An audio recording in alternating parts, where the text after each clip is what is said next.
आपने आरव की इंसान से भेड़िया बनने की कहानी तो देखी ही होगी और आप जानते भी होंगे कि पीछे हुआ क्या था। तो अब देखिए आगे की कहानी जानने के लिए देखिए भेड़िया 2। अब आरव क्या करता है ये तो आपको दूसरे भाग में ही पता चलेगा। आरव ने अपनी नई पहचान को स्वीकार कर लिया था, लेकिन इसके साथ ही उसके मन में डर भी था। अब वह आधा इंसान और आधा भेड़िया था और उसने अपनी शक्तियों का सही इस्तेमाल करना था। उसने गुफा से बाहर निकलकर जंगल में अपनी शक्तियों का परीक्षण करने का निश्चय किया। जंगल में चलते हुए उसे महसूस हुआ कि उसकी सुनने की शक्ति भी तेज हो गई है। अब वह साफ आवाज़ें सुन सकता है और उसकी देखने की शक्ति भी ज़्यादा हो गई है। जैसे ही वह जंगल के गहरे हिस्से में पहुंचा, उसे कुछ अजीब बातें सुनाई देने लगी। वह देखता है कि कुछ लोग जंगल में गैर कानूनी काम में बिजी थे। वे जंगल की लकड़ियाँ काट रहे थे और जानवरों का शिकार कर रहे थे। आरव ने उनकी योजना को समझ लिया। ये लोग जंगल के संतुलन को बिगाड़ रहे थे और उसने उन्हें रोकने के लिए अपनी पूरी ताकत का इस्तेमाल किया। अपने भेड़ जैसी संवेदनशीलता का इस्तेमाल करते हुए रात के अंधेरे में उसने उनके खिलाफ योजना बनाई।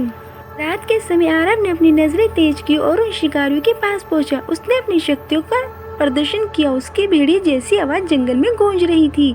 अचानक जंगल के सारे जानवर एक जगह आ गए और आरव ने उन्हें आदेश दिया कि वो शिकारियों का सामना करें। जंगल के जानवरों ने आरव के साथ मिलकर शिकारियों पर हमला किया। वे अंधेरे में घने पेड़ों के बीच से उभरे जैसे भेड़ियों का एक झुंड। आरव ने अपने आधे मानव और आधे भेड़िए के रूप का इस्तेमाल करते हुए शिकारियों से लड़ाई की। उसकी ताकत ने न केवल अपने गांव की रक्षा करने में उसकी मदद की, बल्कि जंगल के संतुलन को बनाए रखा। शिकारियों ने आरव की ताकत को देखकर डरना शुरू कर दिया। वो भागने लगे, लेकिन आरव उन्हें रोकने के लिए अपने भेड़िए के रूप में जोर से गरजा। जंगल में आवाज गूंज उठी। ये आवाज सुनकर शिकारियों की हिम्मत टूट गई और वो जंगल छोड़कर भाग खड़े हुए। आरव की जीत ने उसे एक नया विश्वास दिया। उसने महसूस किया कि अब वे केवल अपने लिए नहीं बल्कि अपने गांव और जंगल के लिए भी लड़ाई कर रहा था। लेकिन उसकी कहानी यही ख़त्म नहीं हुई। जंगल में एक और नया खतरा मौजूद था, एक पुराना शैतान जो जंगल की आत्मा को नष्ट करने की कोशिश कर रहा था। आरव को अब हर नए दुश्मन का सामना करना था।